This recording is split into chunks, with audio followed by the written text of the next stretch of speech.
Shadowverse Worlds Beyond 3rd expansion is coming on August 28th, and I'm looking forward to diving back in. If you missed my review of the first 6 legendaries with the initial announcement, I'm going to link that in the video description down below. Today, we're going to dive on into talking about everything else that's been officially teased after the first day. Let's go ahead and get into it, shall we?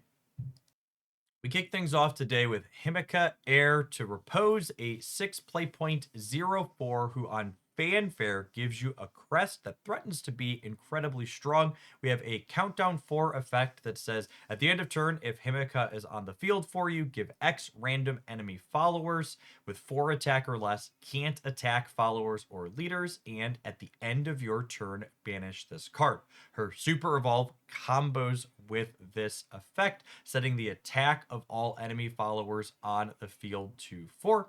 This design basically confirms what we suspected with the first Havencraft spoiler that we reviewed the other day, which is this archetype is going to have a kind of crests matter deck where you're going to have a bunch of these different crests that all care about the total number of crests that you have in your crest zone, making them all more powerful. A theory craft or board state that this card seems absurd is, let's say you have, 2 other crests in play, you add her to the field, you super evolve her, you're going to go ahead and set all of their attacks lower, then 3 of your opponent's cards are going to be can't attack and they get banished at the end of the next turn. So assuming your super evolution here lets you clean up a 4th, this effectively not only answers an entire board from your opponent if you have plenty of crests in play, but it also prevents your opponent from generating a board on the following turn. This type of effect is really powerful because it not only stabilizes a board for you that's potentially out of control, but it hamstrings your opponent on the following turn, giving them incredibly limited board states of being able to set up another thing that you have to answer, allowing you to kind of take the initiative in a game of Shadowverse. At face value, this effect seems incredibly strong, and if we get a number of other serviceable Havencraft cards that add crests to play reasonably, I assume she's going to be a headlining card in her archetype. Next up, we have a Runecraft legendary that has a lot going on in Rio, a 9 play point 9/9 whose fanfare effect subtracts 3 from the cost of all followers in your deck, and then it transforms a random spell in your hand into Arista's Elimination and gives it until end of turn, set the cost of this card to 0. Elimination is a 4 play point spell that says add 1 cost to all followers in your hand, but also destroy all enemy followers. I'm going to be honest. This card makes me a little bit nervous. Runecraft is really strong in Shadowverse's 2nd expansion, and I'm really hoping this upcoming expansion is going to give us some balancing for that, but this card seems very potent. Not only does taking 3 off the cost of all the followers in your deck an incredibly strong effect that makes it difficult for your opponent to predict what you can do, but this card doesn't have the drawback that something like Fene has in Dragoncraft, which is where you're kind of giving up a turn in order to get this powerful cost reduction in your deck.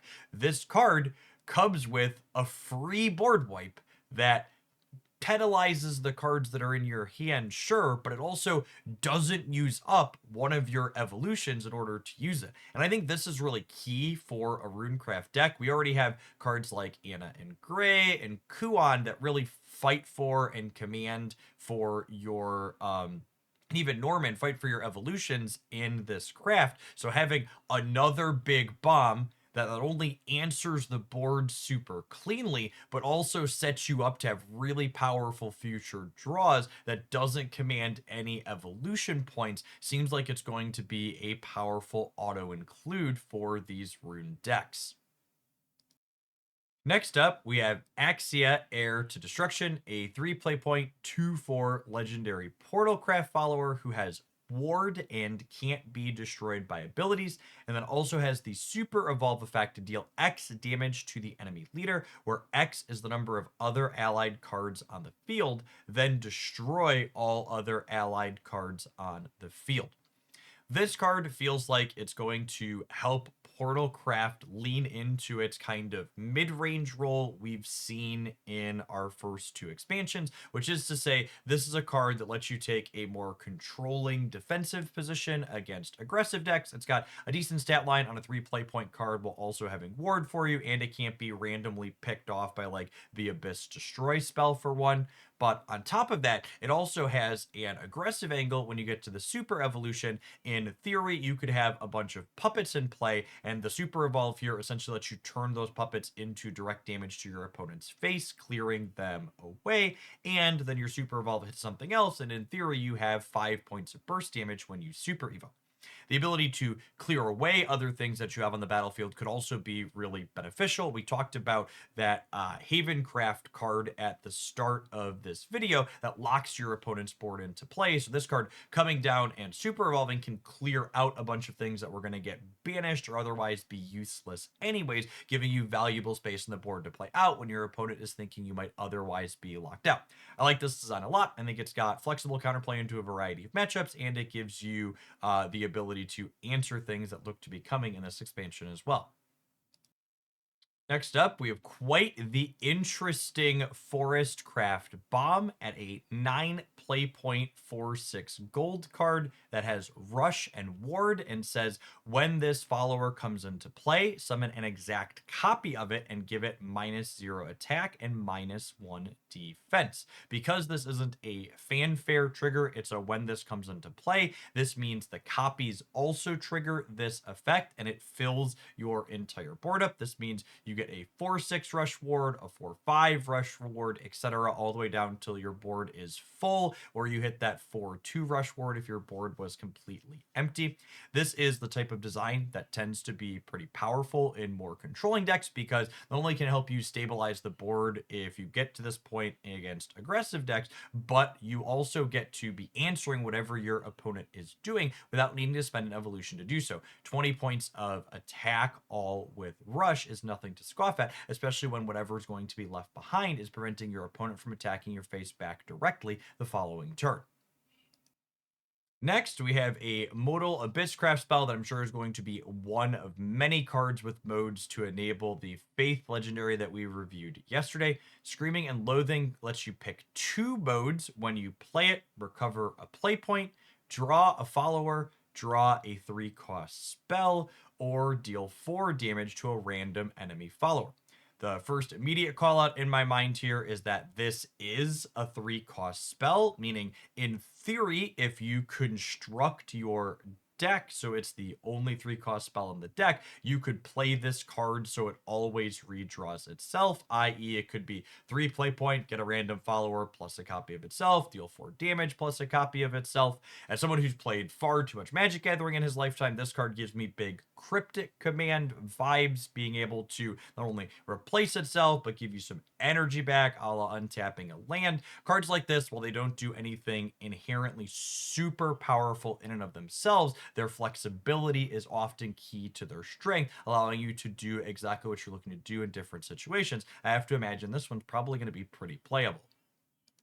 Speaking of modal Abysscraft enablers, up next we have a silver one that's almost assuredly going to be core to any faith-based choose your mode archetypes. We've got an amulet that on fanfare you either draw a card or give a random ally on the field 1/1, and then you can engage it for 1 to destroy it and then get that effect again. This means an absolute worst case scenario for this card is you're going to be able to pay 3 play points to draw 2 cards, which, while not an amazing effect, is pretty serviceable, while also triggering twice the fact that you selected a mode, working up the faith on that legendary that we reviewed on the first day. Next up, we have a gold Havencraft amulet for 4 play points. It starts with countdown 4 and has the last words effect, deal 4 damage split between all enemies and restore 4 defense to your leader. Its engage advances the amulet's count by X, where X is the number of crests that you have. So this is a payoff for potentially 2 different ways to be playing inside of Havencraft, either the countdown amulets or a build that has lots of crests going on, like we're seeing synergies added in this expansion. Notable call out for split damage here is that it's not randomly dealing damage. Split damage starts with your opponent's rightmost card and then deals enough damage to it to kill it. And then if there's any damage points left left over, it moves on to the next one. So it's a nice consistent way to get points in, and also gives you a nice source of ability to restore defense to your leader. Next up, we have a real strange gold neutral amulet here, the Tablet of Trials. 3 play points to drop it down, and on Fanfare, if there are any duplicate cards in your deck, it banishes all of the copies, so only one of each remains, and then you can engage it to draw a card. I'm going to be curious to see if there's something else in this expansion that explicitly combos with this, but I would love to hear in the comments down below what a specific use case could be that would be useful for this one, if you can think of any. Next up, we have a 1 playpoint gold Dragoncraft spell. Select an allied follower, deal 1 damage to it, then deal 3 damage to a random enemy follower. If Overflow is active, you also draw a Dragoncraft card. This type of effect is one that has felt very powerful with similar templating inside of the Dragoncraft ramp shells that I played during the second expansion. It's a card that helps you kind of gain tempo early against aggressive decks, letting you clear out a threat on the field. And then as you transition into the late game, it gets to remain relevant because occasionally 3 extra damage is still going to matter, but spending 1 energy to draw a specific Dragoncraft follower out of your deck makes your deck more consistent as a whole and gives you more access to your top end. Split cards like this that help you early while also not being dead late tend to be incredibly consistently powerful. Next up, we have a 5 playpoint 2/4 gold Havencraft follower who on Fanfare just destroys an enemy outright. And then if you evolve it, it gives you a crest with countdown 4 that says at the end of your turn, if allied followers didn't attack this turn, draw a random follower with 4 defense. The Fanfare effect alone on this card is already fairly serviceable, and then when you combine it with an evolution ability that seems pretty reasonable, you can clear 2 things off the board while also accruing some card advantage at the sake of not attacking for a turn or 2. Looking at the different options that are available in neutral and Havencraft as of right now, things that jump out as 4 defense followers that are worth drawing is this could find you your copy of Aether more consistently in the ward-focused Havencraft decks, but it also picks up things like Olivia, Skullfang of Demise, and Iron Fist Priest as well. Seems like it could be a really cool consistency card for a few different builds of Havencraft, while also leaving you an option to help you stabilize the board when that's more relevant. The big question will be is how many times over the course of the 4 turns of countdown are you going to be able to afford to not attack at all in order to draw some cards. Next up, we have, which is probably the sweetest modal card spoiled so far for the Abysscraft modes archetype. We have Fanfare. Select one of these modes to activate on a 5 playpoint 4/4. The first mode gives you a copy of her and gives both of them rush. The second one gives you a copy and gives both of them ward. And the third one gives all unifiers of entwining on the field to 2. When you super evolve this card, you get to replicate the effects of its Fanfare ability. So, for example, if you burn a super evolution, you could have a 7/7 super evolve plus 2 4/4s, all of them with rush. You could also have a bunch of ward units on the play to help you stabilize the board, or you could make the ones that you already have in play larger, allowing you to attack down even more sizable things. This card has a lot of modes on it and gives you a lot of cool flexibility to both be aggressive or defensive, depending on what the current situation calls for. Next up, we have a gold Portalcraft follower continuing on the theme of destroying a bunch of your cards at the sake of doing something to your opponents. This 6 playpoint 3/3 has the Fanfare ability destroy X random enemy followers, where X is the number of their allied cards on the field, then destroy all other allied cards on the field. So we've seen a few Portalcraft designs so far that say they explicitly cannot be destroyed by abilities. So effects like this are combos with those cards. They get to count for this card blowing up things on the other side of the board, but they don't get blown away themselves by its effect. It's also a noteworthy call out that when you have anything that's super evolved, it can't be destroyed on your turn. So those will be safe while still counting for effects like the Unifier here. And obviously, this seemed like they're going to have strong synergy with puppet-based builds of Portalcraft, so you could just like throw your 1/1s out on the field and you don't mind giving them up since they were going to be going away as soon as they attacked or at the end of your opponent's next turn anyways.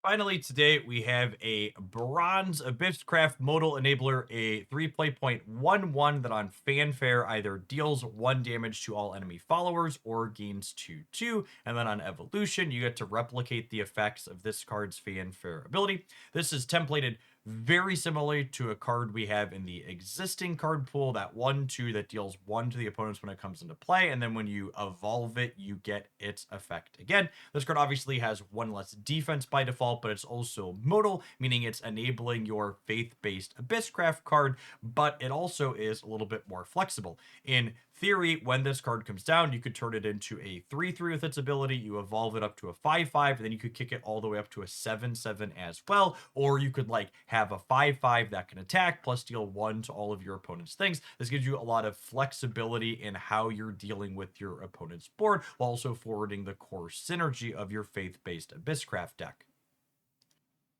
All in all, another pretty sweet set of designs to review today for Shadowverse Worlds Beyond upcoming 3rd expansion. I'm a little bit concerned about the direction Runecraft is going to push in even further with its powerful 9-drop, but there's no doubting that all of the other crafts that we're seeing cards for here seem like they're getting not only tools for existing decks, but also pushing into new archetypes. Ideally, we're going to see some of these other crafts be able to play more than one different type of deck successfully to give us even further diversity and deck building choices in the metagame. I would love to hear in the comments down below which of these cards you're most looking forward to. Make sure you're subscribed to the channel here so you don't miss any of the decks and new expansion exploring we're going to be doing at the end of next week after things dropped. And if you enjoyed today's roundup, be sure to smash that like button. If you missed the first day's review, again, I'm going to link that in the video description down below of the first 2 legendaries we got. I appreciate everybody that made it all the way through to the end of the video, and I hope your next daily pack is an excellent one.